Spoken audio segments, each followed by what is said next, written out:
LTTE ත්‍රස්තවාදීන්ගේ Mullaitivu ආරක්ෂක බැම බිඳහෙලීමට විරෝධාර හමුදාව සමත් වෙති.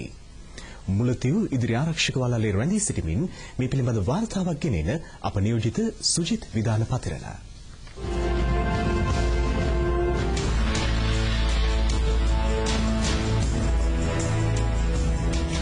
ඉතා සීමිත ප්‍රදේශයකට කොටු වී සිටින ත්‍රස්තයන්ට ඉතිරිව ඇති ප්‍රබලම බලකොටුව මුලතිව් පමණයි. මෙම ආරක්ෂක බැම්මත් යුද හමුදාව අතට පත්වීම තුළින් එම අවසන් බලාපොරොත්තුවත් සුන් වී යෑමේ ඉතා ආසන්න තත්ත්වයක් උද්ගතව පවතින්නේ. යුද හමුදාව බිඳ දැමූ මෙම ආරක්ෂක බැම්මත් සමග LTT ත්‍රස්තවාදීන් මුලතිව් බලකොටුව රැක ගැනීමට ඉදිකොට තිබූ දැවැන්ත ආරක්ෂක බැමි දෙකක් මේ වන විට 59 වන සේනාංකයේ රණවිරුවන් බිඳ දැමීමට සමත්ව සිටිනවා. විශේෂයෙන් යුද හමුදාවේ ඉදිරි ගමන වැළැක්වීමේ අරමුණින් LTT සෑම තැනකම මේ ආකාරයෙන් වූ ආරක්ෂක බැමි ඉදිකරමින් සිටින්නේ. එහෙත් LTT මෙම යුද උපක්‍රමය මේ වන විට යල්පැන ගිය යුද උපක්‍රමයක් බවට පත් වී අවසන්. මෙම ආරක්ෂක බැම්ම බිඳ දැමීම තුළින්ද එය තවදුරටත් සාක්ෂි සහිතව සනාථ වන ආකාරයයි අපට දක්නට ලැබෙන්නේ.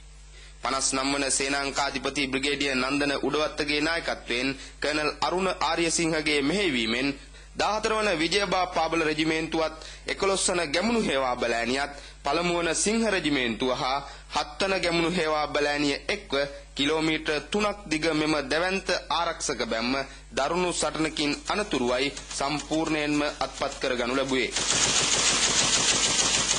LTT ත්‍රස්තවාදීන්ගේ මෙම ආරක්ෂක බැම්ම අවසන් වන්නේ මුලතිව් මුහුදු තීරයෙන්. ආරක්ෂක බැම්ම ඉදිරියෙන් මේ ආකාරයෙන් වැලි සහිත දැවැන්ත විවෘත ප්‍රදේශයක් පවතින්නේ. ආරක්ෂක බැම්මේ තවත් ප්‍රදේශයක් හසුවන්නේ නන්තිකඩාල් කලපුව ප්‍රදේශයට. මේ ආකාරයෙන් වූ භූගෝලීය ප්‍රදේශ රැසක් පදනම් කරගනිමිනුයි LTT මෙම දැවැන්ත ආරක්ෂක බැම්ම ඉදිකොට තිබෙන්නේ. දැවැන්ත පස් බැම්මේ උස අඩි 12ක් පමණ වනවා.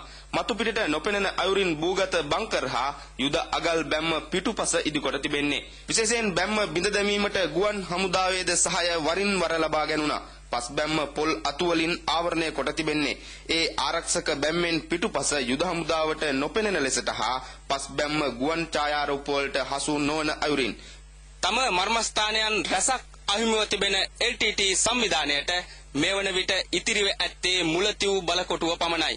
එනිසාම මුලතිව් බලකොටුව රැක ගැනීමේ දැඩි උත්සාහයක LTT නිරතව සිටින්නේ. LTT ත්‍රස්තවාදීන්ගේ මෙම ආරක්ෂක බැම්මත් බිඳ දැමීම තුළින් එම අවසන් බලාපොරොත්තුවත් සුන් වී යන ආකාරයකුයි දක්නට ලැබෙන්නේ. එතරම්ම ආසන්නයට මේ වන විට 59 වන සේනාංකයේ රණවිරුවන් ගමන් කොට තිබෙන්නේ. ජමිල් ආනන්ද වසන්ත කුමාර සමගින් මම සුජිත් විතාන පතිරණ අලම්පිල් උතුරු ඉදිරි ආරක්ෂක වළල්ලේ සිට